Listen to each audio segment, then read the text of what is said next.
Good afternoon, friends. There is a new Social Security update.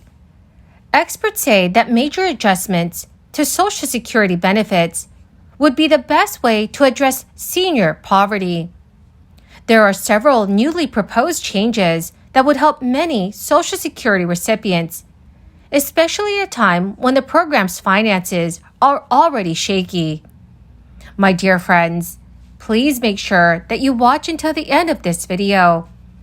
Also, every Friday, I will be announcing several winners for the Walmart gift card giveaway.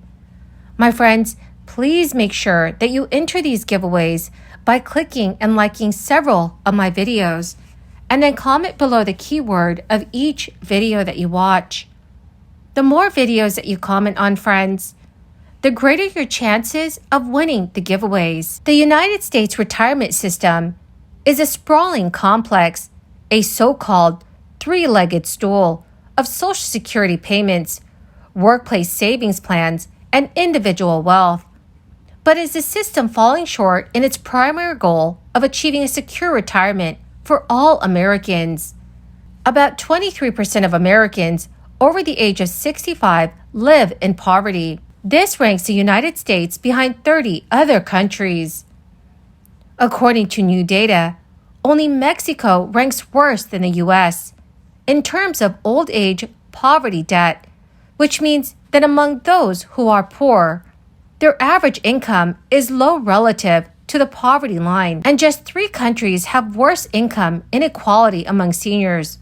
For one, the overall U.S. poverty rate is high relative to other developed nations. It is a dynamic that carries over into old age. Thank you. I appreciate the leader for yielding. I think we have very different definitions of success for the American people.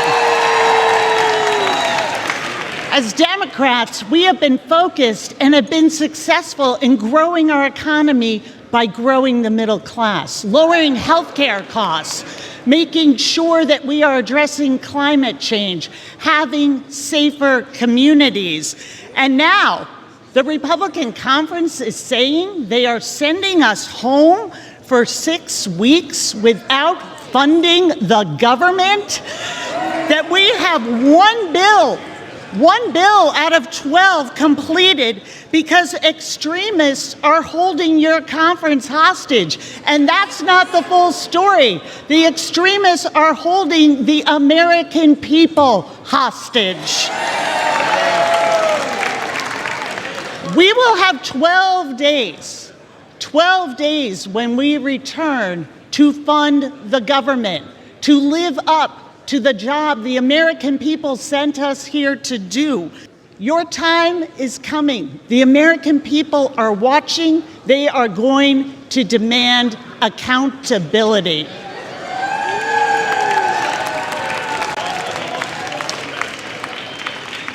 We should be staying here, completing these appropriation bill, stripping out the toxic, divisive, bigoted riders that have been put on these bills, and get back to work for freedom and for our economy and the American family. I yield back.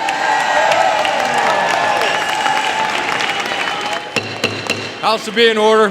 Thank you, Mr. Speaker. And I would agree with the gentlelady on one thing that she just said. The American people are watching. And what the American people just watched is every single Democrat vote against funding veterans benefits. Every single one.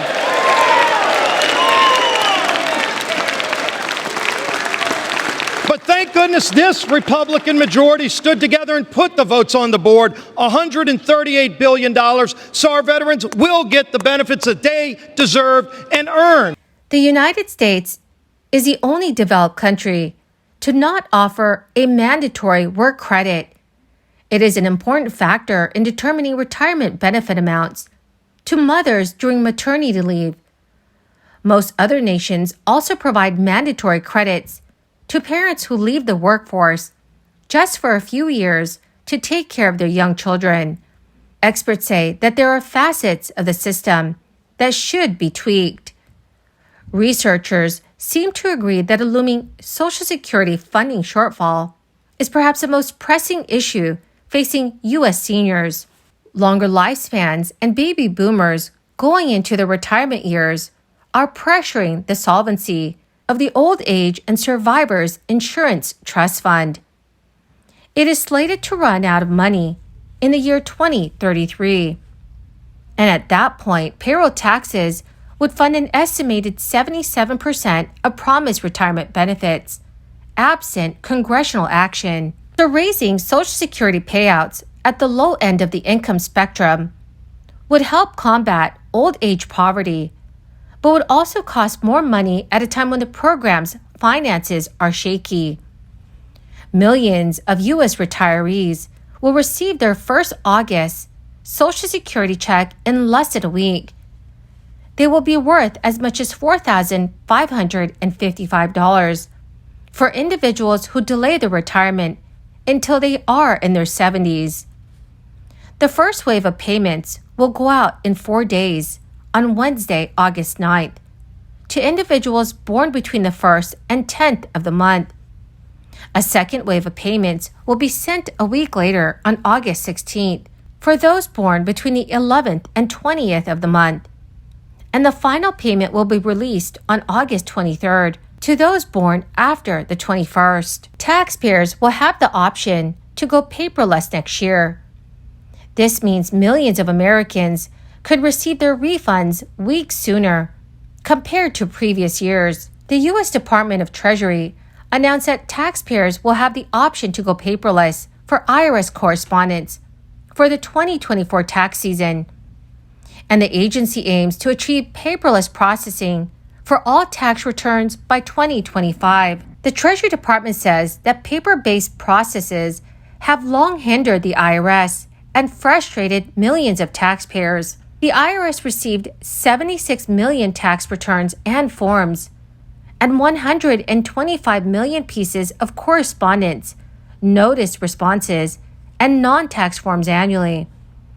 The agency also spends about $40 million per year to store 1 billion historical documents.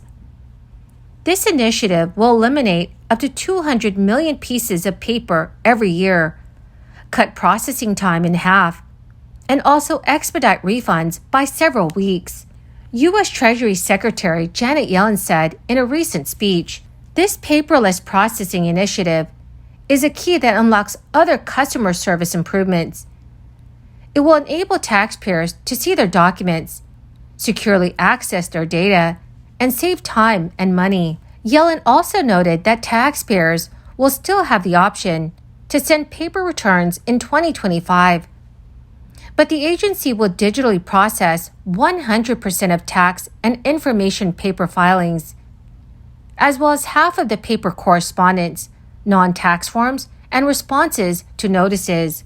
According to Yahoo News, the Biden administration's Inflation Reduction Act is helping fund the technology needed to scan paper documents and provide online services to U.S. taxpayers.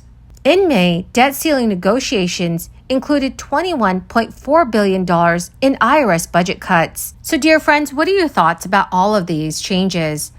Please let me know what your thoughts are in the comments section below. Well, my beautiful and my greatest friends, that is the end of my daily stimulus update video for this afternoon. My friends, thank you so very much for joining me here and for being part of this community. To say thank you and to show my appreciation, I will be giving away Walmart gift cards every Friday. My friends, please make sure that you enter these giveaways by clicking and liking several of my videos, and then comment below the keyword of each video that you watch. The more videos that you comment on, friends, the greater your chances of winning the giveaways. Thank you and have a wonderful and very blessed Sunday.